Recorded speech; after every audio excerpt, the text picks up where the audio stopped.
One thing we can agree on, we like bologna. It's literally the only thing we can agree on. That's it. Yeah. I don't know why we have a business together. 10 years. We're also not able to sell every bit of this meat. So we need to figure out something to do with it. We have dry aged strip loin here. Ooh. A pork loin here. Because we always have an excess of trim, we don't always want to just make dry-aged burgers. So we figured today, what the hell, let's make a dry-aged beef bologna. Okay.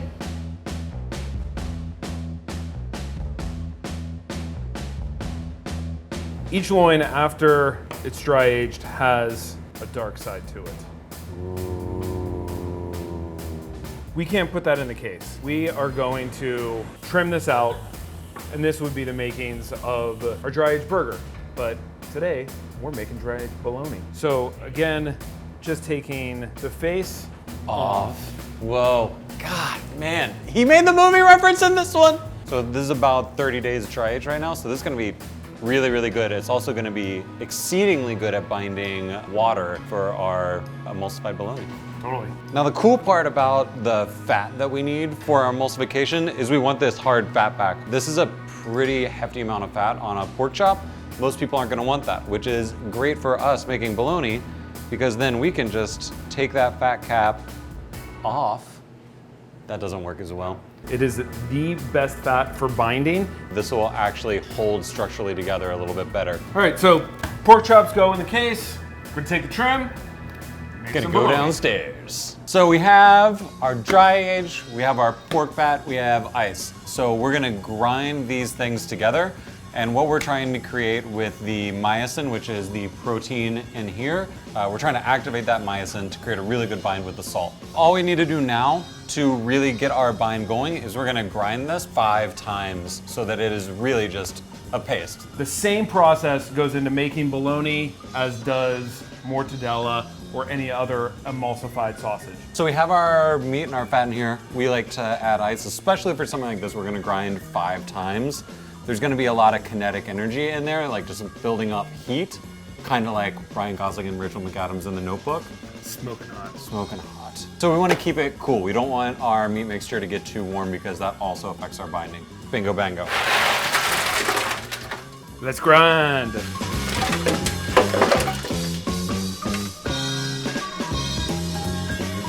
More pasty. Yep. But not pasty enough. So there are 2 principal protein strands that we're trying to work with here, actin and myosin. Myosin is the more prevalent, but those 2 proteins together are what give you contractions in muscles. That's how I'm able to move my arm like this, is because of those 2 proteins. How else can you move your arm? This is 4. Great. So you can see now we have an almost completely homogeneous fat. You can also tell from like the second grind when it was still like really watery and mushy and wasn't really holding together. Now it's very, very distinct. So all that fat and the water and the proteins have all bound together. So all we have to do is add salt. We're just gonna take our mixture, dump it in this comically big bowl, attach this comically big paddle. We mostly just got this because when Brent makes mashed potatoes, he really likes to make a lot of mashed potatoes. Just adding our few spices, and then we just sit back and chill. Wait a second. How are we looking? I think we're good. What are you looking for? Just making sure it's bound. You're well aware of this. Is to do an upside down hand test, and if it holds for 3 seconds or more, generally feel pretty good about our bind. This is not going anywhere. This guy is really good, and it's staying as one piece. It doesn't want to come apart. It's not falling apart. Speaking of Science. how we look, where'd the mustache go? I just decided I wanted to try something new. Our viewers have a lot of comments about it. And, I'm sure they do. Jay Garcia. Ben without the stash looks like he got older and younger at the same time. I think that is true. Ben has lost his source of power.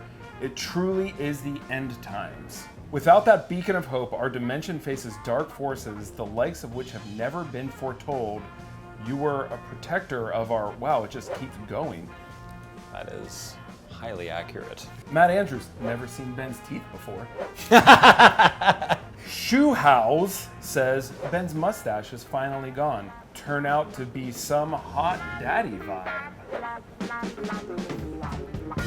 We got the horn on the stuffer. We got the casing in the water. We put the casing in the water just to open it up a little bit, get it a little bit loosey-goosey. So this is an artificial casing, so it's not the intestines. You still kind of want to treat it the same.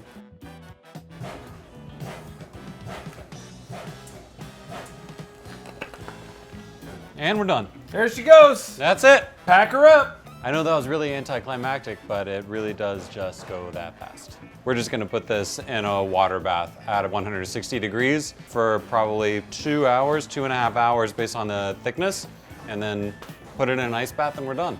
This is, proper 4-inch bologna casing. Mortadella, sometimes bigger, can be as big as 8 inches. Hot dogs, they're little guys. Different casing size, but also cooking temperatures. You need to keep that consistent. If you go too hot, again, you can break your sausage and it will be either greasy or crumbly. Brent, you got a water bath. Got it. I got a big log of beefy dry-aged bologna. Drop her in the bath. This is gonna take a few hours, so I don't know. Maybe you want to go see a movie? All right. All right, cool. Okay, we're done. Let's take this out of the water bath. It's time to eat it. Maybe we should make a charcuterie board? Hey, did someone say charcuterie board? What? Sonny Sanchez! Meat hook butcher and charcuterie cheese master. Oh, go on. We made you bologna. I hope it's dry aged. I only eat dry aged bologna. Very demanding, but yes, it is exactly that. Fortunately. Thank God. Charcuterie doesn't need to be fancy. That's true. It's basically an adult Lunchable. Can you show us how to make a lo-fi picnic charcuterie board? Okay. Time to slice it up, but you guys, it's not all that. You can get up.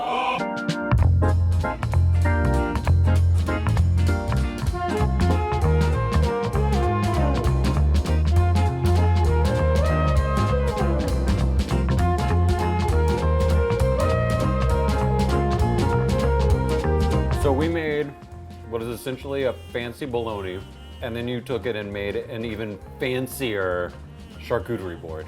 Can we eat some bologna now? Hell yeah. Let's do it. this. Got a good bind. That is great bologna. That's delicious. A lot of flavor, a lot of salt.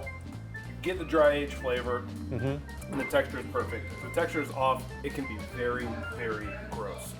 It turns out we have another way to get rid of all of that dry aged trim, other than just doing burgers. We can start introducing this more into like some of our charcuterie projects.